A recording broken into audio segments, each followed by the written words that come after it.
here's my official stance, right? I'm going to get right to it.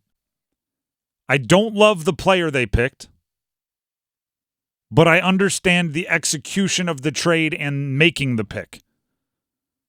Xavier Legette is a one-year breakout player. That makes me so nervous. He was in college for 5 years. He was an elite player for 1. This past year, he was great. He had a bunch of yards. He had a bunch of touchdowns. He has that one highlight where he caught it on the crosser and outran everybody to the end zone that they played 900 times on the broadcast yesterday when he was picked 32nd overall. He was very good this year. Prior to that, never even had 30 catches in a season. To show you how far back he goes at South Carolina, where he played his college ball, he was a 2-year teammate with J.C. Horn. J.C. Horn just had his post 3-year in the NFL 5-year contract, 5th-year option picked up by the Panthers today. They were teammates for 2 seasons in college. When J.C. Horn left, Xavier Legette still had 2 years of not great production before he broke out as a 5th-year player. 7th wide receiver off the board. Other wide receivers that I think were at least in the same tier, if not slightly ahead, still on the board. We're talking Mitchell from Texas. We're talking McConkey. We're talking Keon Coleman. Close, if not ahead. But I do get the execution of it by the Panthers. Flopping a 5th for a 6th. And moving up from 33rd to 32nd, what that means is simply you get an extra year of control. You get an extra year of contractual control over Legette, which matters, right? You get that extra 5th-year option that second-round picks don't have, that first-round picks do. From a team perspective, that could be millions and millions of dollars. What have we seen in the last couple of weeks? What have we seen over the last couple of off seasons, actually? The wide receiver market is exploding. It is going bananas. What did A.J. Brown sign for yesterday? It's like $32 million a year on his extension. 3 years, $96 million. Yeah, it's a lot of money. That's quarterback money. We saw Amon-Ra St. Brown, $30 million a year. That's quarterback money. So when we used to see teams that wanted to draft a quarterback like Lamar Jackson, they would trade up to the end of the first round to get the 5th-year option on their player. It makes sense now for wide receivers because they're getting quarterback money, and you want to have as many years of leverage when you're negotiating that first-second contract. First-second contract. You know what I meant. That second contract, which is the first one that's not a rookie contract that you negotiate in the NFL. Let's jump to Dan Morgan there. We have a clip from Dan Morgan here on why they decided to move up and take Xavier Legette. We love Xavier. Everything he bought, not only as a person but as a player, like his ability to attack the ball when it's in the air, his ability to run with it after the catch. He's just big, he's strong, he's physical. I think he has a lot of upside. So, we wanted to take that opportunity to go get our guy. Their guy. That is the crux of it all. The question that is going to decide whether this was a good pick or not is, are they going to want to have him on their team for a second contract? And the only way that happens is if he is their guy. And they are fully convicted, and they give him the time to develop, and they work with him, and they know how to use his skill set. So when I say he's not the guy I would have picked at 32, they have every right to look at me and say, you don't have to coach him.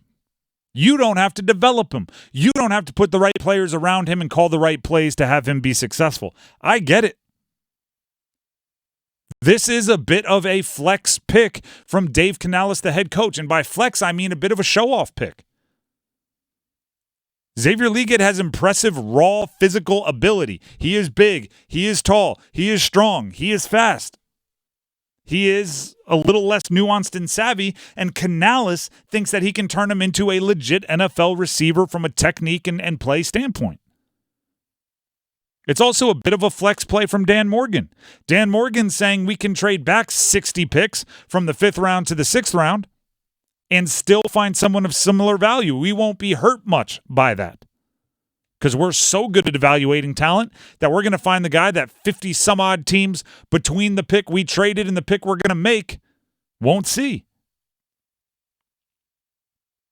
That's what it is. You don't have to agree with it. You have to be impressed by their conviction in it.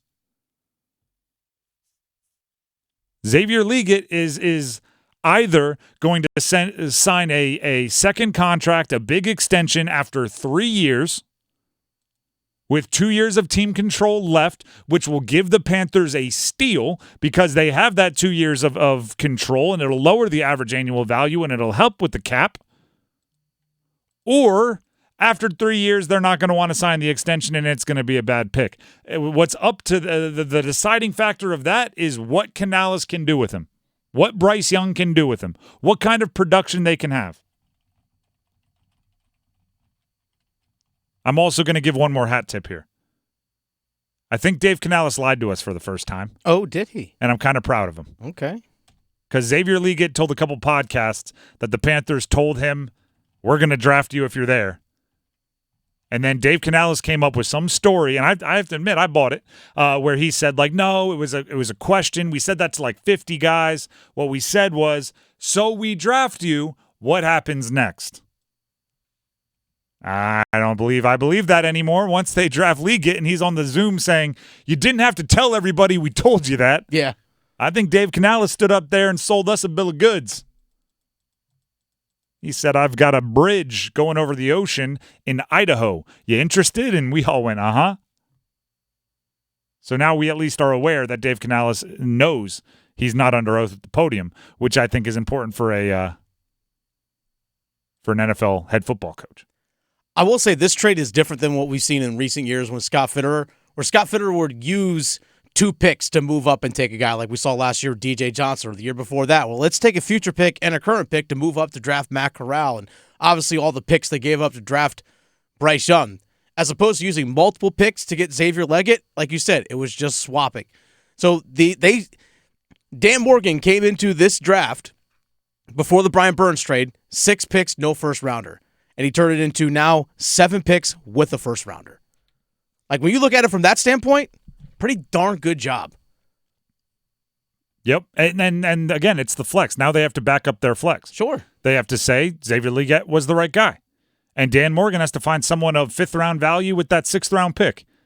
If they do that, geniuses. Yeah. If he's the wrong guy and the 5th-round pick ends up being a Hall of Famer and your 6th-rounder doesn't make the team, that's going to be tough to answer. David Tepper will like to see you in his office now. Yeah, but if Legette turns out to be the guy, then it's worth it, right? Yes. Yeah. Yeah, I mean, by the guy you mean $30 million a year. Like, yeah, if he's he's like your number 1 receiver for the next 7 years, then it's worth it. Yeah. Yeah. But that's what you're banking on. That's a big if, but I'll buy that. You sign me up. Deontay Johnson is a number 2. Sign me up.